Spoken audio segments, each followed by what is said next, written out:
দর্শক, আমাদের আজকের যাত্রা শুরু হয়েছে সিলেটের টুকেরগাঁ থেকে। যাত্রা সুনামগঞ্জের পথে, হাওরের দেশের পথে।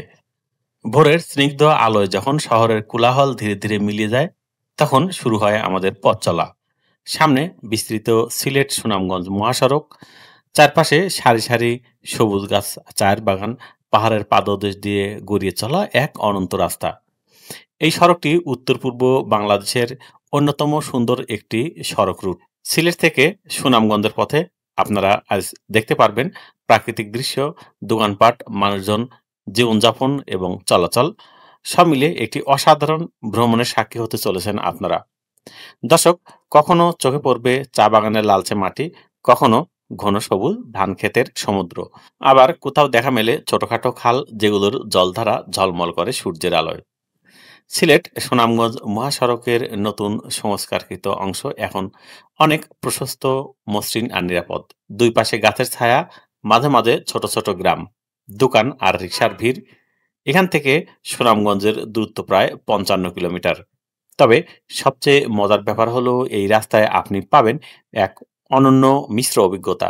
একদিকে আধুনিক ট্রাফিক, বাস, অন্যদিকে গ্রামের হালকা সাইকেল, মোটরসাইকেল আর রিকশার চলাচল।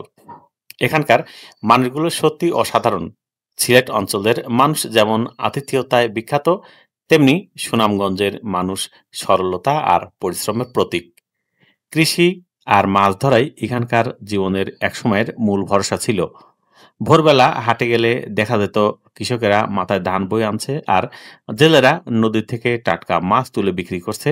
তাদের মুখে হাসি, তাদের জীবনে শান্তি, এ যেন বাংলাদেশের এক টুকরো সৌন্দর্য। কালের পরিক্রমায় হয়তো সেদিনের সে জেলে এবং কৃষকের সুদিন নেই।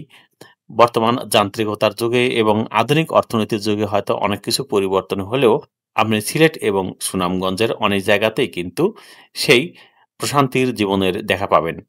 রাস্তার পাশ দিয়ে যেতে যেতে চোখে পড়ে ছোট ছোট চায়ের দোকান, ভিতর থেকে ভেসে আসে সদ্য বানানো চায়ের গন্ধ। স্থানীয় মানুষজন সেখানে বসেই গল্প করছে, কেউ রাজনীতি নিয়ে, কেউ বা হাওরের পানি নিয়ে। কারণ এই অঞ্চলের জীবনযাপনের সবকিছুই কিন্তু হাওরের সাথেই জড়িত। হাওরের জলের সঙ্গেই বাঁধা তাদের জীবন। বৃষ্টির মৌসুমে এখানকার মানুষ নৌকা ছাড়া কোথাও যেতে পারে না। আবার শুকনো মৌসুমে ধান কাটার উৎসব চলে চারিদিকে। সিলেট সুনামগঞ্জ রাস্তার সবচেয়ে মুগ্ধ হওয়ার বিষয় হলো প্রকৃতির বৈচিত্র্য। পাহাড়, নদী, হাওর সব একসাথে মিশে আছে এই পথে। দূরে দেখা যায় মেঘে ঢাকা পাহাড়ের চূড়া, মনে হয় যেন আকাশের সঙ্গে মাটির মিলন ঘটেছে। মাঝে মাঝে হঠাৎ বৃষ্টি আসে, যেন মেঘ এসে পথচারীর কাঁধে হাত রাখে। এই রাস্তায় চলতে চলতে আপনি বুঝবেন বাংলাদেশের প্রকৃতি কত সুন্দর, কত জীবন্ত। আরেকটু এগুলোই দেখা যায় বড় বড় পাথর বোঝাই ট্রাক যাচ্ছে সুনামগঞ্জের দিক থেকে। সুরমা নদীর আশেপাশের পাথর ব্যবসা এখানকার অন্যতম অর্থনৈতিক কর্মকাণ্ড। এই পথে অসংখ্য শ্রমজীবী মানুষ প্রতিদিন কাজের খোঁজে আসে যায়। তাদের ঘামেই এই পথের প্রাণ। টুকুরগাঁ থেকে সুনামগঞ্জের এই পথের সৌন্দর্য অনুভব করতে সময়ের হিসাব ভুলে যেতে হয়। রাস্তার পাশে ছোট ছোট হাওর, জলাশয় আর মাছ ধরার নৌকা দেখা যায়। নৌকাগুলোর পাশে শিশুদের কোলাহল। তাই দর্শক, সুনামগঞ্জের দিকে যতই এগোনো যায় ততই অনুভব করা যায় এক ভিন্ন আবহ।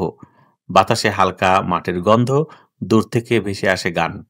এখানেই জন্ম নিয়েছেন এদেশের বিখ্যাত বাউল শাহ আব্দুল করিম। তার গানে যেমন হাওরের হাহাকার, তেমনি আছে জীবনের আনন্দ। সেই ঐতিহ্য এখনো বেঁচে আছে এই অঞ্চলের মানুষের হৃদয়ে। সুনামগঞ্জের পথে যেতে যেতে আপনি বুঝতে পারবেন এই পথ শুধু রাস্তা নয়, এটি একটি জীবন্ত ক্যানভাস। এখানে আঁকা আছে মানুষের পরিশ্রম, প্রকৃতির সৌন্দর্য আর সংস্কৃতির ঐতিহ্য।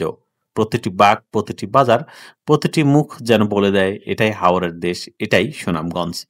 যাত্রাপথ শেষ হতে আপনি দেখবেন সুনামগঞ্জে শহরের আলো, পাশে বিশাল হাওর, আর তার উপরে সূর্যাস্তের সোনালী আলোয় ঝলমল করা জলরাশি।